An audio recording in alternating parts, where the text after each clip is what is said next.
Welcome to another edition of CDs Worth a Listen. Longtime music lovers and toe-in-the-water neophytes alike would be well advised to order up this Prelude Cocktail, feeling the considerable talents of Zara Lawler playing flute, piccolo, and alto flute, along with Paul Fadoul on marimba and vibraphone.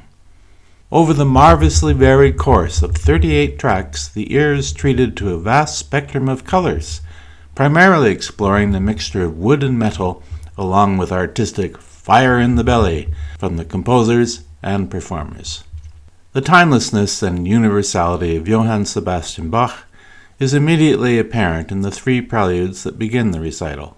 The F minor prelude is notable for the magically mellow bass line and ideally matched attacks from flute and mallets.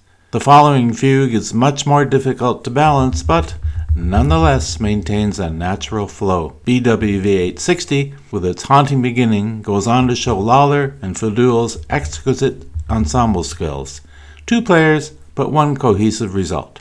The last of this set, the prelude, is tossed off with deceptive ease and joy. A wee bit of unison blends so well that it becomes a single color. The fugue's Long Adieu is the culmination of Lawler's excellent sense of lead and line. The three offerings from Chopin are problematic.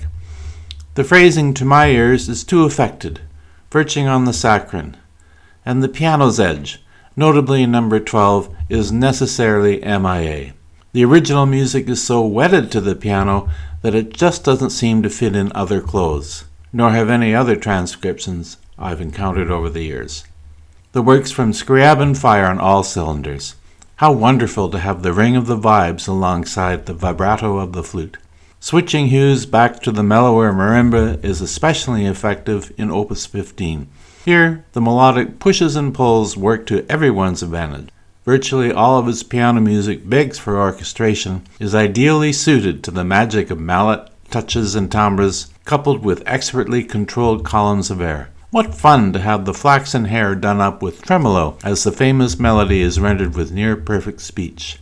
This group finishes up with a full-blooded reading of Bruyère's that awfully mines the moments of rapture and a serene conclusion that lingers in memory.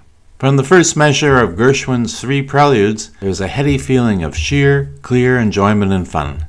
The alto flute appears with a delicate air of misterioso in the second frame, where only a touch more support in the top of the adieu could improve the result.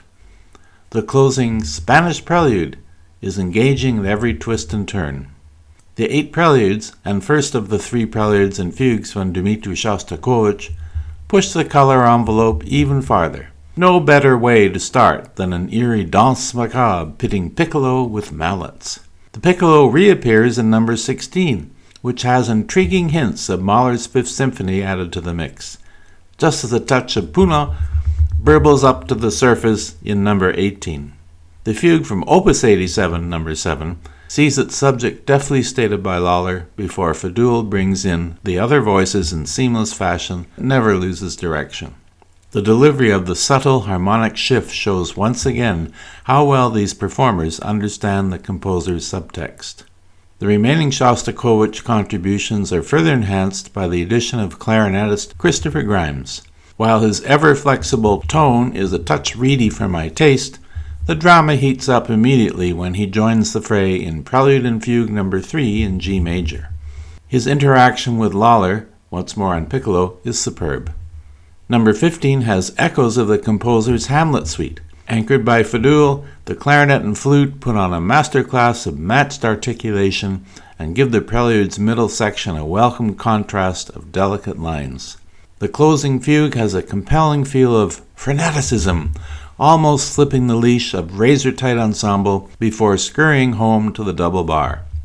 Somewhat akin to Dave Camwell's survey of music for saxophone, also starting with Bach, the last 2 compositions, written originally for Lawler and Fadoul, provide the most consistently satisfying music making of the disc.